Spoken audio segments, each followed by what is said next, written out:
या इलाही तू मेरा रहमान है, या इलाही तू मेरा गफ्फार है। আল্লাহ এই সম্মান দিতে পারে কি পারে না? পারে। আমি আপনাদের সামনে যে সূরা থেকে তেলাওয়াত করেছি ওই সূরাটার নাম হলো সূরাতুল ইউসুফ। কুরআনুল কারীমের 12তম সূরা, সিরিয়াল নাম্বার। সূরাতুল ইউসুফের ভিতরে আয়াত আছে 111টি আয়াত সূরাতুল ইউসুফের ভিতরে। এই সূরাটা হলো মাক্কি সূরা। কুরআনের সূরা নাজিলের দুই ভাগে বিভক্ত, একটা হলো মাক্কি আর একটা হলো মাদানী। আমরা অনেকে মনে করি যে সূরাটা মক্কায় নাজিল হয়েছে এটা হলো মাক্কি, আর যে সূরাটা মদিনায় নাজিল হয়েছে এটা মনে হয় মাদানী। বিষয়টা এরকম না। সঠিক অ্যান্সার হলো যে সূরাটা আল্লাহ তাআলা হিজরতের পূর্বে অর্থাৎ হিজরতের আগে নাজিল করছেন এই সূরাকে বলা হয় মাক্কি সূরা, আর যে সূরাটি হিজরতের পর নাজিল হয়েছে ওই সূরাটি হলো মাদানী সূরা। সুবহানাল্লাহ বলেন। সূরাতুল ইউসুফ এর শানে নজুল, কোন কারণে আল্লাহ তাআলা এই সূরাটা নাজিল করেছেন, তাফসীরের পরিভাষায় যাকে বলা হয় শানে নজুল, প্রেক্ষাপট। সূরাতুল ইউসুফের শানে নজুল আমি পেয়েছি দুইটি, তাফসীরে তাবারি, তাফসীর ইবনে কাসির, বিশেষ করে তাফসীরে তাবারি। এক নাম্বার শানে নজুল হলো, সংক্ষিপ্ত বলতেছি, আল্লাহ রাসূল যখন মক্কায় বসবাস করতেন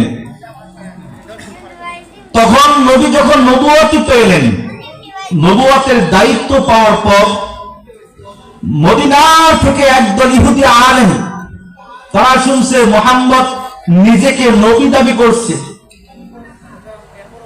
মায়ার নবীর নবুয়ত পরীক্ষা করার জন্য তারা মদিনা থেকে হিজরত করে একদল ইহুদি আলেম আল্লাহ রাসূলের কাছে এসে প্রশ্ন ছুড়ে দিলেন, ইয়া মুহাম্মদ, সকলে বলেন সাল্লাল্লাহু আলাইহি ওয়াসাল্লাম, আপনি যদি সত্যি নবী হন ওই নবীর সম্পর্কে বলুন যেই নবী দাসত্ব থেকে রাজত্ব গিয়েছিলেন, যেই নবী মিশর থেকে শাম থেকে স্থানান্তর হয়ে, যেই নবী শাম থেকে স্থানান্তর হয়ে মিশর গিয়েছিলেন, যেই নবীর ঘটনা অত্যন্ত চমৎকার ওই নবী সম্পর্কে বলুন। আমার নবী তো গায়েব জানে না, বলেন গায়েবের মালিক কে? আল্লাহ তাআলা জিবরাইল আমিনকে পাঠিয়ে দিয়েছেন, জিবরাইল যাও আমার নবীর কান মুবারকের কাছে পৌঁছায়া দাও, সূরাতুল ইউসুফ আলাইহিস সালামের পুরাটা জীবনী আমার নবীকে জানাইয়া দাও। আল্লাহর নবীকে জিবরাইল আমিন আল্লাহর আদেশে সূরাতুল ইউসুফের পুরাটা জীবনী, ইউসুফ আলাইহিস সালামের পূর্ণাঙ্গ জীবনী বলে দিয়েছেন। আর আল্লাহ রাসূল সাথে সাথে ইহুদি আলেমদেরকে ইউসুফ আলাইহিস সালামের পুরাটা জীবনী শোনাইয়া দিয়েছে। আর সাথে সাথে ইহুদি আলেমদের ভিতরে 4 জন ইহুদি আলেম কালিমা পড়িয়া মুসলমান হয়ে গেছে। এটা হলো 1 নম্বর শানে নজুল। 2 নম্বর শানে নজুল হলো তাফসীর ইবনে কাসির প্রখ্যাত মুফাসসির আল্লামা আল্লাহর নবীর প্রিয় সাহাবী আব্দুল্লাহ ইবনে আব্বাস রাদিয়াল্লাহু তাআলা আনহু থেকে বর্ণনা। তিনি বলেন, একদিন সাহাবায়ে কেরাম নবীর কাছে আরজ করলেন, ইয়া রাসূলুল্লাহ, পয়গম্বর, আল্লাহ তাআলা তো অনেক সূরা, অনেক আয়াত, আল্লাহ তাআলা বিধিবিধান সম্পর্কে অনেক কিছুই নাযিল করেছেন। আমাদের একটা কিসসা কাহিনী শুনতে মনে চাই। আল্লাহ তাআলা যদি একটা কিসসা নাযিল করে আমাদেরকে শোনাইতো আমাদের কলিজাটা ঠান্ডা হয়ে যাইত। আল্লাহ নবীর সাহাবীরা এই কথা বলার পর আল্লাহ তাআলা নবীকে জানা দিয়েছেন, নবী গো, আপনার সাহাবায়ে কেরাম ঘটনা শুনতে চেয়েছেন, আমি তো জেনতেন ঘটনা শুনাইতে পারি না। আহসানুল কসাস, এই যুগের সর্বশ্রেষ্ঠ ঘটনা আমি আল্লাহ তাআলা আপনার সাহাবাদেরকে শুনাইয়া দিব।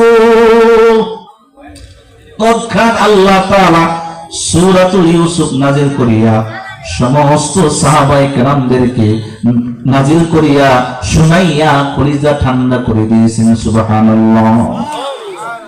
ইউসুফ আলাইহিস সালাম তিনারা ছিল মোট 12 ভাই। জোরে বলেন কত ভাই? 12 ভাই। ইউসুফ আলাইহিস সালামকে আল্লাহ তাআলা কেমন সম্মান আর মর্যাদা দিয়েছিল। আল্লাহর নবী বলেন, জামে তিরমিজি 3116 নম্বর হাদিস, قال النبي صلى الله عليه وآله وسلم يوسف بن يعقوب، يعقوب بن إسحاق، إسحاق بن إبراهيم।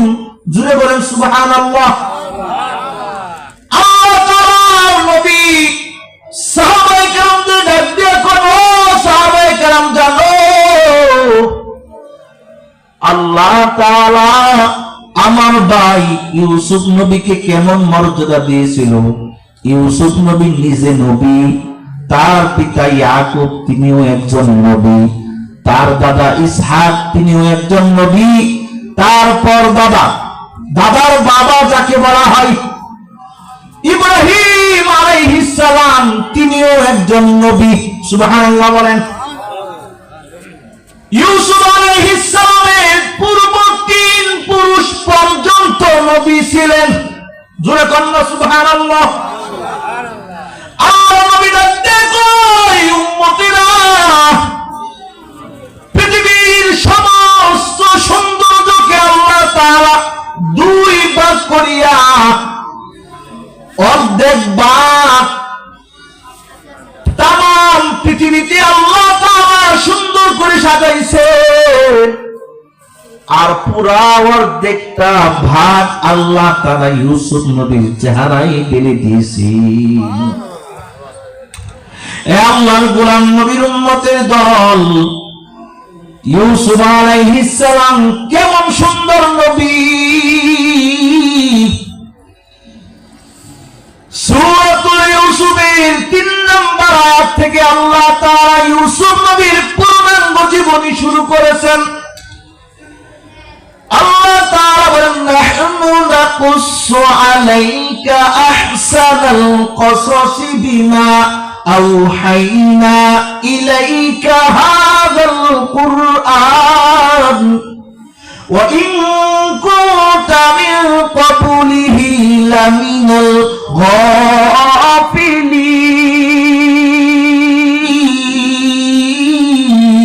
গাফিলিন। আল্লাহু আকবার। আল্লাহ তাআলা নবীকে জানা দেন, ও নবী গো, এই জগৎকালের সর্বশ্রেষ্ঠ ঘটনা আমি আল্লাহ তাআলা ওহী নাযিল করে জানায়া দিব, যা আগে আপনি কোনোদিন জানতেন না। সুবহানাল্লাহ বলেন। আল্লাহ তাআলা আবার ডাক দিয়া কয়, কি সেই ঘটনা আমি আল্লাহ তাআলা নাযিল করে জানাইয়া দিব। إذ قال يوسف لأبيه يا أبت إني رأيت 11 كوكبا والشمس والقمر رأيتهم لي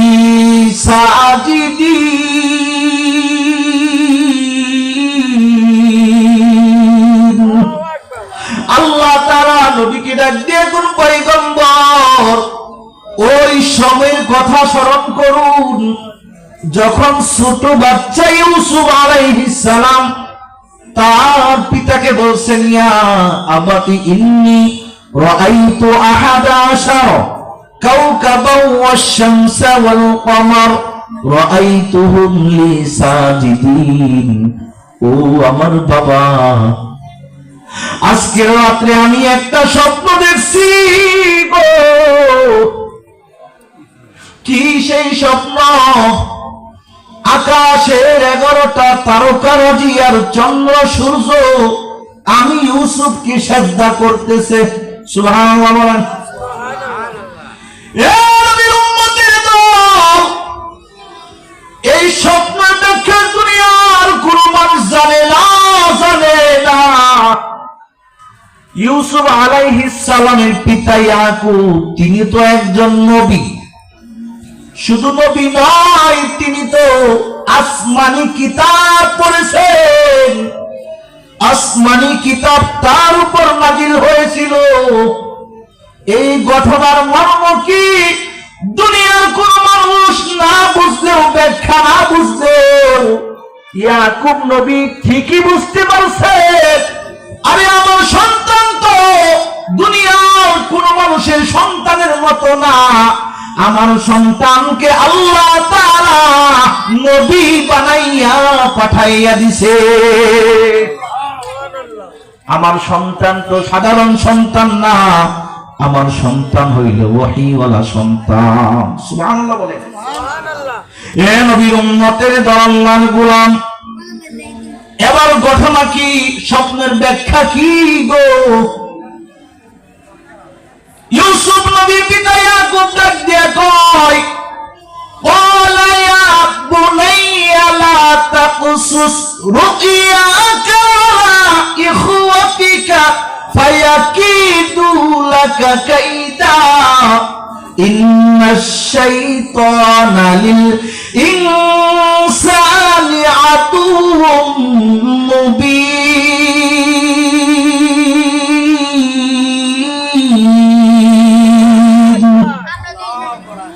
আল্লাহ তাআলা কুরআনুল কারীমে জানায়া দিছিল, ওই সময় ছোট বাচ্চা ইউসুফকে তার পিতা ইয়াকুব কি নসিহত করেছিল।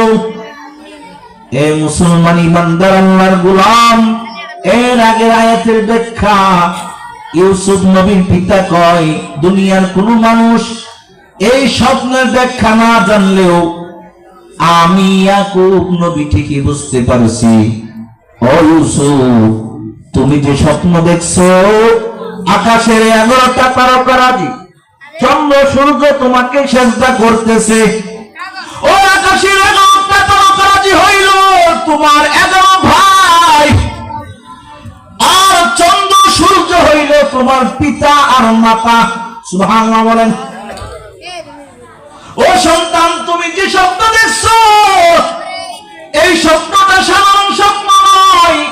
কারো কাছে বলবা না তোমার যে বাকি 11 ভাই আছে, 10 ভাই আছে, সৎ ভাই। আপন এক ভাই আছে, তার নাম হলো বিনিয়ামিন, আর সৎ ভাই হলো 10 ভাই। ওই 10 ভাইয়ের নিকট এই স্বপ্নের কথা বলবা না। যদি বলো, তারা তোমার সাথে শত্রুতা করবে, তোমাকে তারা মারার চেষ্টা করবে। বলিও না। ও মুসলমান গো, মানুষ তো অভ্যাসের দাস। যে জিনিসটা মানুষকে নিষেধ করা হয়, বেশি মানুষ ওই জিনিসটাই বেশি করে। কথা কোন ঠিক কিনা? ইউসুফ আলাইহিস সালাম মাঠের মধ্যে খেলতেছে, খেলার তামাশায় পড়িয়া ভাইদেরকে ডাক দিয়া কই, ভাইরা আমার, আজকে রাত্রে আমি একটা স্বপ্ন দেখছি। ভাইয়েরা তার কথার কোনো গুরুত্বই দিল না।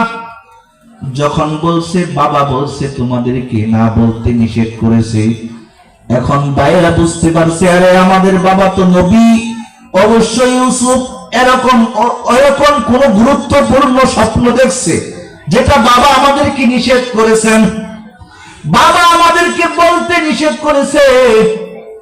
আল্লাহর গোলাম নবীর উম্মতের দল, ইউসুফকে 10 ভাইয়েরা ফুসলায়া ফুসলায়া কয় ভাই বলো, তুমি তো আমাদের ছোট ভাই, তোমারে তো আমরা 10 ভাই অনেক আদর করি, স্নেহ করি, ভালোবাসি। ইউসুফ আলাইহিস সালাম তিনি তো একজন নবী, আরেকটা গুণ হলো তিনি তো ছোট মানুষ, ছোট মানুষের মন দিল তো এমনি নরম থাকে। ইউসুফ নবী তাদেরকে স্বপ্নের কথা বলে দিছে।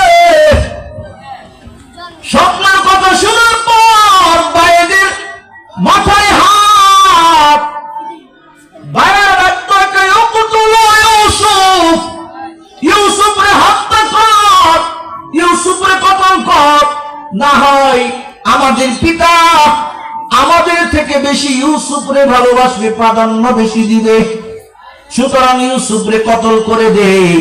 ও নবীর উম্মতের দল, আল্লাহর গোলাম, 10 ভাইয়ের ভিতরে এক ভাই ডাক দিয়া কয়, আরে ইউসুফরে কেমনে কতল করবা?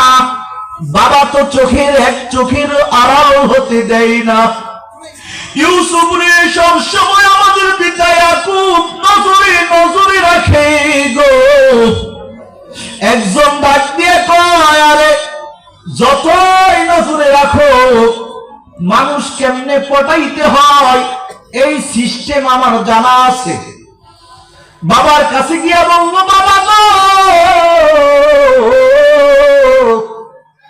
ইউসুফ তো সারাদিন ঘরের ভিতরে বাড়িতে বসে থাকে, তার তো একটু ব্যায়ামের চর্চার দরকার আছে, আমাদের সাথে দেন, মাঠে আমাদের সাথে একটু খেলাধুলা করবে। বাবা কই, না না, মাঠে গেলে তারে বাগে খেয়ে ফেলতে পারে। বাবা তো বুঝে, আর ইউসুফের ভাগ তো তার 10 ভাই, কথা কোন ঠিক কিনা? আরে ইউসুফের ভাগ তো তার 10 ভাই, সব ভাই। এই জন্য বাবা দেয় না, বাবার কাছ থেকে জোর করে নিয়ে গেল ইউসুফরে।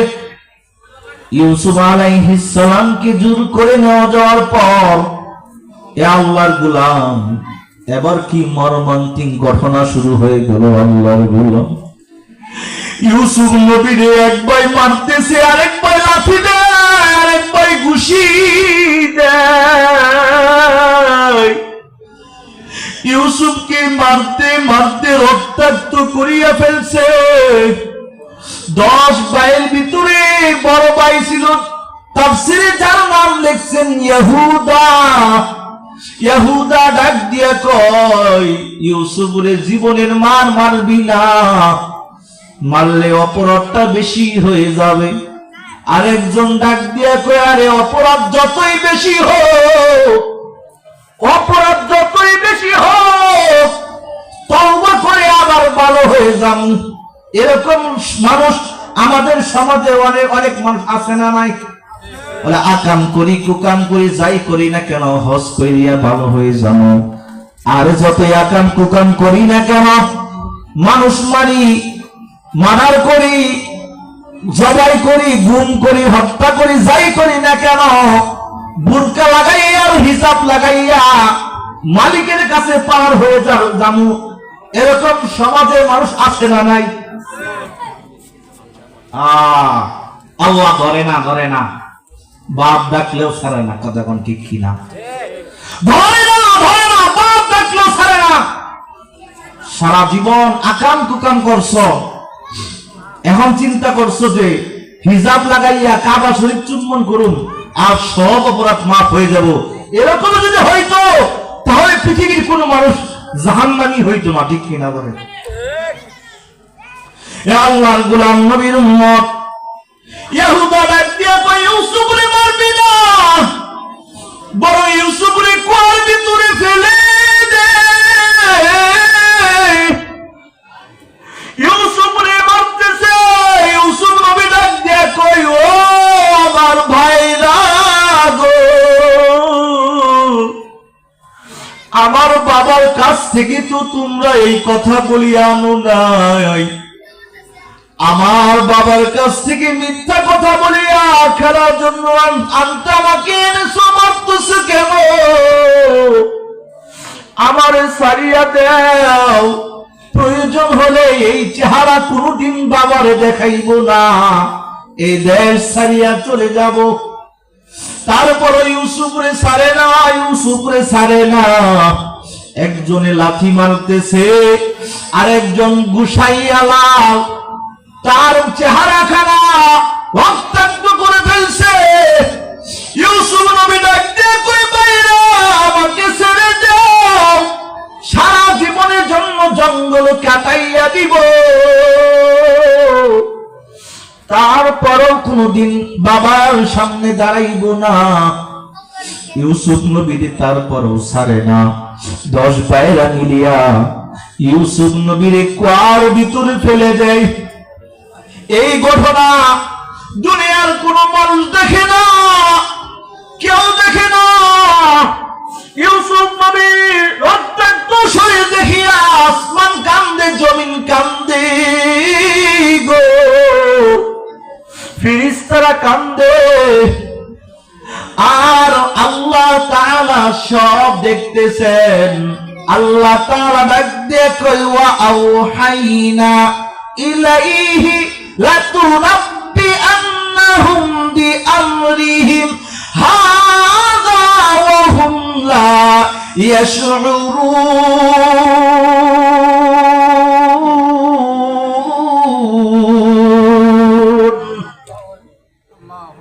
ইউসুফ নবীকে যখন কুয়ার ভিতরে ফেলাইতেছে, আল্লাহ তাআলা জিবরাইল আমিনকে ডাক দিয়ে কই, জিবরাইল যাও যাও, অন্ধকার কুয়া, সাপ বিচ্ছু থাকতে পারে, ময়লা থাকতে পারে, আবর্জনা থাকতে পারে।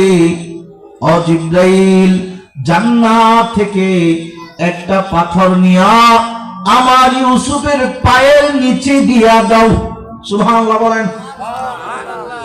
ইয়া মুসলমান ইমানদার আল্লাহর গোলাম, তাফসীর লিখছেন ইউসুফ নবীর চেহারা সৌন্দর্যের কারণে পুরাটা কুয়া, অন্ধকার কুয়া আল্লাহ তাআলা আলোকিত করিয়া দিছে।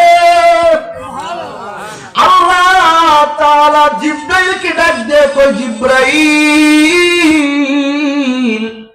যতক্ষণ পর্যন্ত আমার ইউসুফকে আমি আল্লাহ তাআলা এই কুয়া থেকে না উঠাইব, ততক্ষণ পর্যন্ত আমার নবী ইউসুফের সাথে তুমি গল্প করবা, গল্প করবা। সুবহানাল্লাহ বলেন না। ওই কুয়ার ভিতর থেকে সাহায্য করেছেন কে? আল্লাহ। এ মুসলমান ইমানদার আল্লাহর গোলাম, আর ইউসুফ নবী তো ওই রক্তের, ইব্রাহিম আলাইহিস সালামের রক্তে। আর ইব্রাহিম নবী তো নমরুদের জ্বলন্ত আগুনের ভিতরে গিয়েছিল। ও নবীর উম্মত, নমরুদের পুরাটা আগুনকে ঠান্ডা করে দিয়েছেন কে? আল্লাহ তাআলা নমরুদের জ্বলন্ত আগুনকে ইব্রাহিম নবীর জন্য জান্নাতের বালাখানা বানাইয়া দিয়েছিল। জিকির করছে ইব্রাহিম নবী,